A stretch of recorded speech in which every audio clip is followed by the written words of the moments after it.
friends, I'm your friend Takshil Yadav, and today we are going to discuss a new topic, that is photosynthesis. What we'll be able to understand after this lecture are the learning outcomes of this lecture. So the learning outcomes of this lecture are, we'll be able to understand how plants prepare their own food, how do we get oxygen, how CO2 and H2O are useful for plants. These are the learning outcomes of this lecture. Now, what are the main objectives of this lecture? The objectives are to study about the role of sunlight in plants. Here, we are going to study about the role of sunlight. To study about the process of photosynthesis and to learn about green pigment chlorophyll or the photosynthetic green pigment chlorophyll which is present in the leaves. We all know, friends, we all know that plants are all around us. They grow by themselves. We just provide them the raw materials at just the right time. And we even don't provide them food, only the raw materials. So we might have a query in our mind how the plants prepare their food and grow. Yeah, as we all know that food is necessary for growth and plants grow. So from where do they get this food? Do they get it away from magic or by any chemical process or by anything else? That all we will discuss in this lesson. So photosynthesis, that's the topic of our lecture, is photosynthesis is the process by which the green plants make their food with the help of CO2, H2O, photosynthetic green pigment chlorophyll and sunlight, or simply in the presence of sunlight. The word photosynthesis is made up of two words, photo and synthesis. Here the word photo means light. Yeah, photo means light and synthesis means to combine. So literally photosynthesis means to combine inorganic substances which are CO2, H2O and sunlight in the presence of sunlight. Here CO2 and H2O are combined in the presence of sunlight. Now you might have a query that why is the need of chlorophyll here? The chlorophyll, which is the photosynthetic green pigment present in the leaves, helps to capture the sunlight. And without chlorophyll, without chlorophyll, light will not get captured.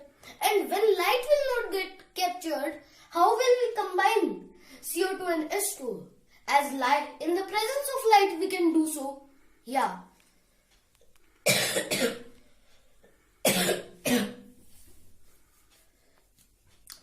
As I told you earlier, that the raw materials required here are CO2, H2O, photosynthetic green pigment chlorophyll and sunlight.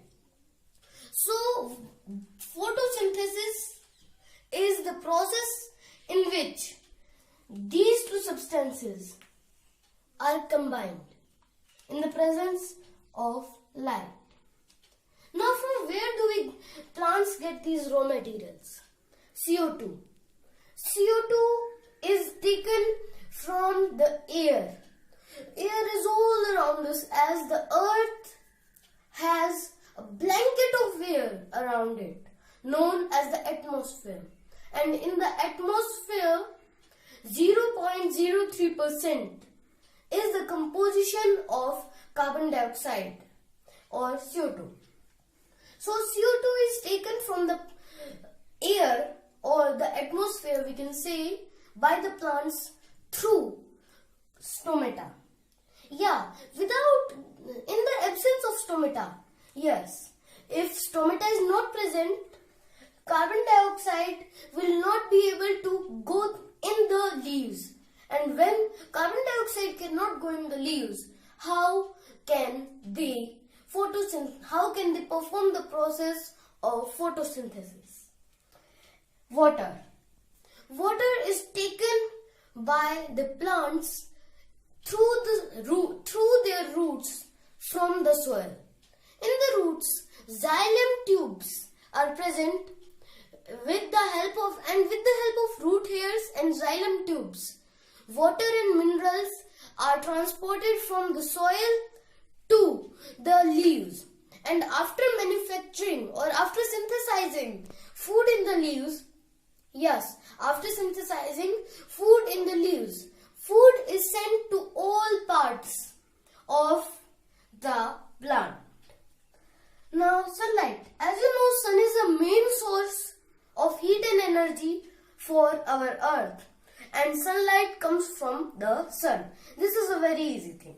Yeah, that all of us know. Yeah. So coming back to our topic, here photosynthesis occurs in this way.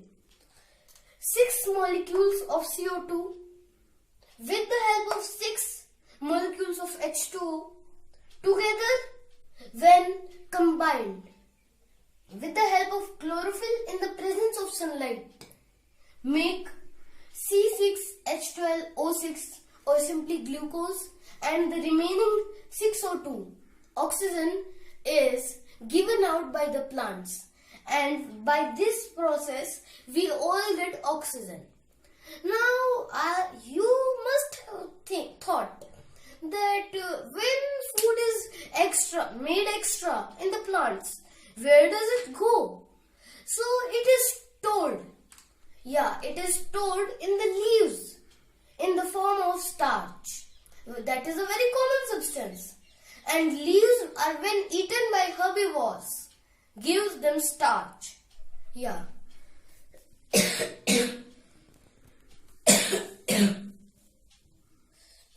Starch, as we all know, is a type of carbohydrate that gives us a lot of energy.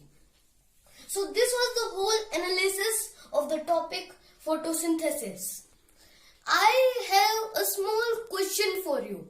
That is, what would happen in the absence of photosynthesis? What would happen in the absence of photosynthesis? Please answer in the comment box below. Thank you friends for watching this video. Please subscribe my YouTube channel Takshil Yadav for keep watching such videos. Have fun, live free, live young.